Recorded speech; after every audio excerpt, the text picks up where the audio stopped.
My name is Danielle Brooks, and I was 40 years old when I discovered my mother-in-law had been inviting strangers into my house while I was at work. The strange part wasn't that it happened once. The strange part was how many people already knew about it. Everyone except me. I lived in Columbus, Ohio with my husband Marcus. We'd been married for 12 years, no children, just us. And after nearly a decade of saving, budgeting, and saying no to vacations we couldn't afford, we'd finally bought our dream house. It wasn't a mansion. It wasn't fancy. But it was ours. A 2-story brick home on a quiet street with a large kitchen, a sunroom, and a backyard big enough for summer barbecues. The day we got the keys, I cried in the driveway. Marcus laughed and took a picture. For the first time in years, life felt stable, normal, safe. At least I thought so. My mother-in-law, Gloria, loved the house. That became obvious immediately. Every time she visited, she found a new reason to praise it. The kitchen, the staircase, the guest room, the backyard patio. Sometimes it felt less like she was visiting family and more like she was touring a model home. I ignored it because Gloria loved attention, always had. Church committees, neighborhood events, charity dinners. If there was a crowd somewhere, Gloria wanted to be standing in front of it. Most of the time, it was harmless. Then one Saturday changed everything. I was grocery shopping when my neighbor, Sandra, stopped me in the parking lot. Sandra was in her 60s, friendly, talkative, the kind of neighbor who knew everyone's dog by name. She smiled when she saw me. "Danielle, your house looked busy last weekend." I frowned. "Busy?" She nodded. There must have been 15 people there. My shopping cart stopped moving. "What do you mean?" Sandra looked confused. "The group that came through." I stared at her. "What group?" Now she looked even more confused. "The church ladies." Neither of us spoke for a moment. Then Sandra slowly said, "Your mother-in-law was showing everyone around." I laughed, not because it was funny, because I genuinely thought there had been some misunderstanding. Showing everyone around? What did that even mean? Sandra shrugged. "They were there for almost an hour." My stomach tightened, because there was only one problem. Marcus and I hadn't been home that Saturday.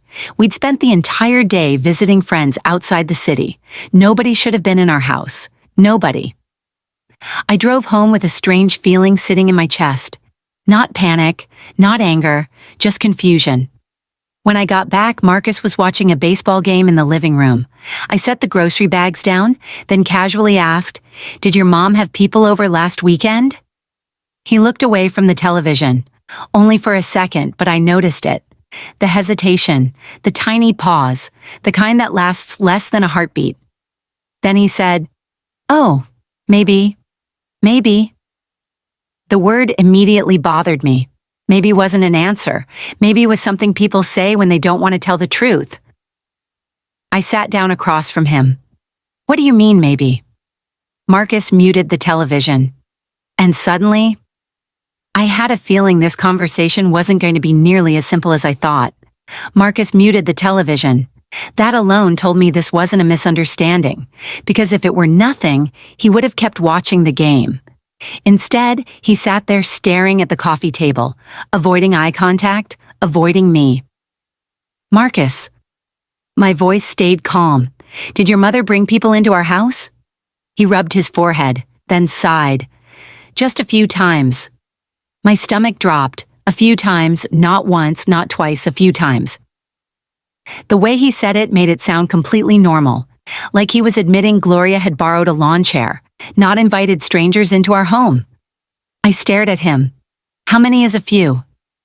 His silence lasted too long. Way too long. Finally, he answered, "I don't know." That was a lie. Not a big lie, but a lie. People always know more than they claim, especially when they've already decided not to tell you. I stood up, walked to the kitchen, then came right back, because I suddenly remembered something. 2 months earlier, I had come home from work and found muddy footprints near the back door. At the time, I'd assumed Marcus had tracked them in. Another time, I noticed a guest bathroom towel had been moved. Then there was the missing decorative pillow I'd found in the sunroom. Small things, random things, things I'd ignored. Now they didn't seem random anymore. I looked at Marcus. When did this start? He looked miserable. Last fall. Last fall. I actually laughed, a shocked laugh, because last fall was 8 months ago. 8 months. 8 months of people walking through my house while I knew nothing about it. You're telling me strangers have been in this house for 8 months? Marcus immediately raised his hands. They aren't strangers. I blinked, then repeated his words. They aren't strangers. He nodded. Church friends, neighbors, family friends. I couldn't believe what I was hearing, because those people might not be strangers to Gloria. They were absolutely strangers to me. The conversation ended badly, not with yelling, almost worse, with silence. Marcus went upstairs. I stayed in the kitchen, trying to understand how this had become normal for everyone except me. The next morning I called Gloria. She answered on the second ring, cheerful as always. Danielle! I got straight to the point. How many people have you brought through my house? The silence on the other end was immediate. Then came a nervous laugh. Oh, is that what this is about? That answer made my blood pressure rise instantly, because it wasn't a denial, it was confirmation. I gripped the phone tighter. Gloria. Another pause. Then she said something I will never forget. You should be flattered. Flattered. For a second, I honestly thought I'd heard her wrong. She continued. People love your house. I stood frozen in my kitchen, listening, unable to believe it. They always ask about it. Gloria, and I just wanted to show them what you and Marcus accomplished. She sounded proud, actually proud, as if she'd been doing me a favor.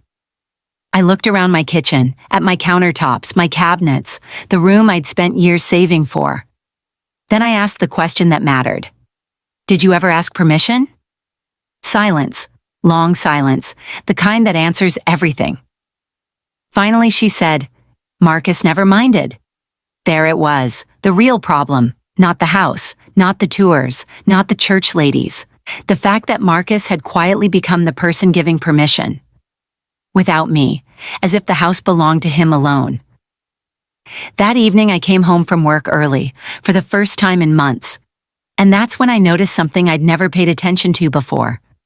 The security camera, a small camera above the garage, one Marcus had installed shortly after we moved in. I stared at it for several seconds, then walked inside, found the login information, opened the app, and started scrolling backward through old recordings. At first I saw nothing unusual. Mail deliveries, neighbors walking dogs, normal life. Then I reached a Saturday afternoon in March, and my heart immediately sank. Because there was Gloria, walking up the driveway, smiling, holding a set of keys, and behind her were 7 people I had never seen before, walking directly toward my front door. I watched the security footage 3 times, not because I didn't understand what I was seeing, because I was hoping I was wrong. I wasn't. There was Gloria, unlocking my front door with a key, smiling, talking, gesturing, and behind her were 7 adults following her into my house, like tourists entering a museum. My house, the place I worked 12 years to afford, the place I thought was private. I kept watching. The group disappeared inside. 48 minutes later, they came back out, still talking, still smiling. One woman even stopped on the front porch to take pictures. Pictures. My stomach turned. I scrolled to another Saturday, then another, then another. The same thing happened again. And again, and again, different groups, different people, same guide, Gloria. By midnight, I had counted 6 separate visits, 6. That was all I could stand to watch. The next morning, I called in sick to work. Not because I was sick, because I was furious. For 12 years, I'd been the reasonable one, the patient one, the one who avoided family drama. Today, I wasn't feeling particularly reasonable. Around 10 o'clock, I drove to Gloria's house. I didn't call first. I didn't text. I simply showed up. Her car was in the driveway. So was her friend Carol's. I walked to the front door and knocked. Gloria answered with a smile. The smile disappeared the moment she saw my face. Danielle. I stepped inside. Carol immediately found an excuse to leave the room. Smart woman, she knew trouble when she saw it. Gloria folded her arms. What is this about? I stared at her, then pulled out my phone, opened the footage, and held it up. The color drained from her face, not much, just enough. "You've been bringing strangers into my house." She immediately straightened, defensive. "I already explained that." "No." I shook my head. "You justified it." Her jaw tightened. For several seconds, neither of us spoke. Then Gloria said something that stunned me. "I was proud of your home." I blinked because somehow she still thought that was the issue. Pride, admiration, compliments, as if privacy didn't exist, as if boundaries were optional. I looked directly at her. "Did you ever once think to ask me?" Silence. Then she quietly said, "I didn't think you'd care." The answer hit harder than an argument would have, because it was honest. She genuinely hadn't considered my opinion, not because she hated me, because it never occurred to her that she needed permission. That realization was somehow worse. I left 20 minutes later. Nothing was solved, nothing was fixed. But one thing had become very clear. Gloria wasn't going to change because I explained myself. She was going to change only if the situation changed. That evening I called a locksmith. The locks were replaced the next morning. Every single one. Front door, back door, garage entry, all of them. For the first time in 8 months. Gloria's key no longer worked. I didn't tell her beforehand. I didn't announce it. I simply did it. 2 days later my phone rang. "Gloria," I answered. Her voice was sharp, much sharper than usual. "My key doesn't work." I smiled, for the first time all week. "I know." The silence that followed was glorious. Then she asked, "You changed the locks?" "Yes." More silence. Then came the question I knew was coming. "Why would you do that?" I looked around my kitchen. The same kitchen strangers had toured, the same kitchen people had photographed, the same kitchen I'd spent years paying for. Then I calmly replied, "Because it's my house." For several seconds she didn't speak. Then she hung up. No goodbye, no apology, nothing. I thought that would be the end of it. I was wrong, because the following Saturday afternoon, someone rang my doorbell. When I opened the door, my stomach dropped. Standing on my porch were 12 people, all dressed for a church outing, and behind them, smiling nervously, stood Gloria, holding a clipboard. For a second, I thought I was imagining it. 12 people, standing on my front walkway, most of them smiling politely, some holding water bottles, a few carrying tote bags, like they were about to start a guided tour. And right behind them stood Gloria, holding a clipboard. A clipboard. I stared at it, then stared at her, then back at the group. Nobody moved, nobody spoke. Finally, Gloria cleared her throat. "Danielle?" My voice stayed calm. "What is this?" The group exchanged uncomfortable glances, because suddenly they realized something. The homeowner wasn't happy. Gloria forced a smile. "Well, we were already in the neighborhood." I almost laughed, not because it was funny, because it was unbelievable. The locks had been changed 3 days earlier, and somehow she'd still scheduled another tour. I looked directly at the group, then said, "I'm sorry, but there won't be any tour today." The silence was immediate. One woman looked shocked, another looked embarrassed. A man near the back slowly lowered his phone. Apparently, he had planned on taking pictures. Gloria stepped forward. "Danielle, people came all the way from Dayton." I nodded. Then they should have been told the truth. Her smile vanished completely. For the first time all week she looked angry, not embarrassed, not apologetic. Angry because she wasn't losing access to my house. She was losing control of the situation. The group started drifting back toward their cars, quietly, awkwardly. Nobody wanted to be involved anymore. Within 5 minutes, the driveway was empty. Only Gloria remained, standing on my porch, furious. "You humiliated me." I folded my arms. "No." She blinked. I continued. "You humiliated yourself." For several seconds, neither of us spoke. Then Gloria turned around and left. I watched her drive away, and honestly, I felt relieved. I thought the problem was finally over. I was wrong. 3 days later, Marcus came home early from work. The moment he walked through the door, I knew something had happened. He looked exhausted, the kind of exhausted that comes from dealing with family drama all day. He dropped his keys on the counter, then sighed. My mom's telling everyone you banned her from the house. I stared at him. Because of course she was. People rarely tell stories that make themselves look bad. Marcus sat down, then rubbed his face. Half the family is calling me. I leaned against the counter. Are they calling me? He paused. No. Exactly, because nobody wanted my version. They already had Gloria's, and Gloria had been telling stories longer than anyone else. That night, my phone buzzed repeatedly, text after text. Most came from relatives, some supportive, some confused, some clearly written after hearing only one side. Then one message arrived from Marcus's cousin Jenna, a cousin I barely spoke to. The message was short, only one sentence, but it stopped me cold. Did you know Gloria has been showing people another house too? I read it twice, then a third time. Another house? I immediately called Jenna. She answered on the first ring. Danielle? What do you mean another house? Silence. Then Jenna sighed. I thought you knew. My stomach tightened, because whenever people start a sentence with, I thought you knew, the answer is usually no, and it's usually bad. Jenna lowered her voice. Gloria's been giving tours of Aunt Carol's house too. I blinked. What? Carol finally stopped it last month.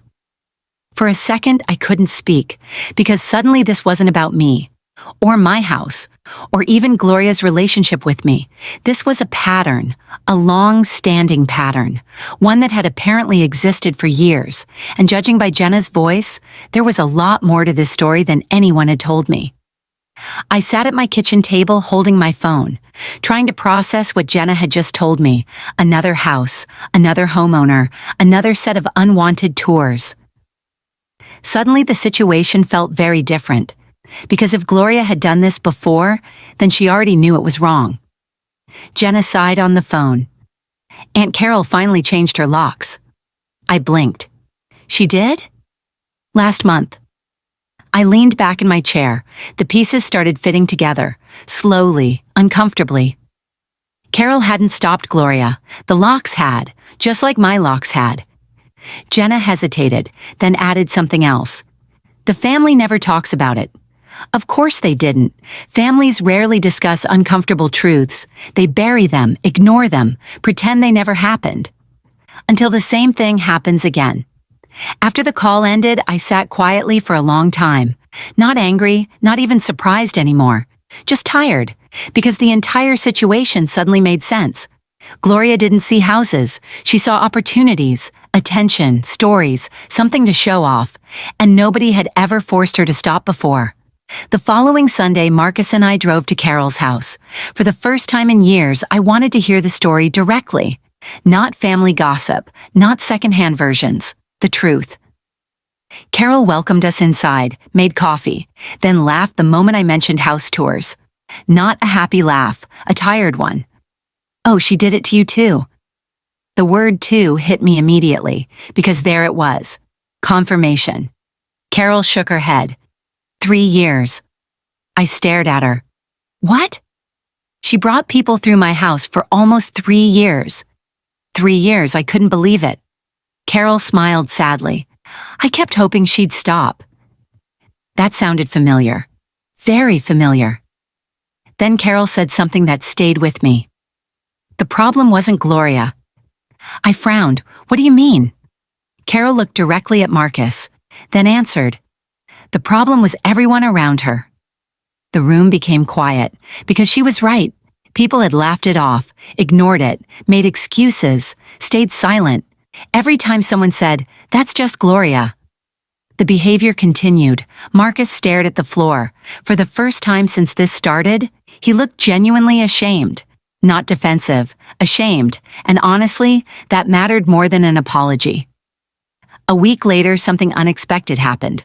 Gloria showed up at our front door, alone. No clipboard, no church friends, no tour group, just Gloria. I opened the door. For several seconds, neither of us spoke. Then she handed me an envelope.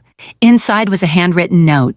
1 page. Simple. No excuses, no explanations, just an apology. A real one. She admitted she should have asked. She admitted she crossed boundaries, and most importantly, she admitted she never took my feelings seriously enough. When I finished reading, I looked up. Gloria was standing exactly where she'd been, waiting, nervous. I never thought I'd see Gloria nervous, not once in 12 years. Finally, I nodded. "Thank you." Her shoulders relaxed, just a little. Not everything was magically fixed after that. Real life doesn't work that way. Trust takes longer to rebuild than it takes to break. But things changed. The following spring, Gloria organized a church home tour fundraiser. And for the first time ever, she asked permission, not just mine, everyone's. Some people said yes, some said no, and that was fine, because choice was the entire point. A few months later, I was sitting on my back patio drinking coffee when Marcus came outside. He looked around the yard, then smiled. "You know," I raised an eyebrow. "What?" He laughed softly. "This house finally feels private again." I looked around. The sunroom, the garden, the patio we'd spent years saving for, and for the first time in months, he was right, it did. Sometimes the biggest victory isn't winning an argument. Sometimes it's simply locking your front door, and knowing everyone on the other side understands why. If you've ever had to set a boundary that people didn't like, leave a comment below and tell us where you're watching from.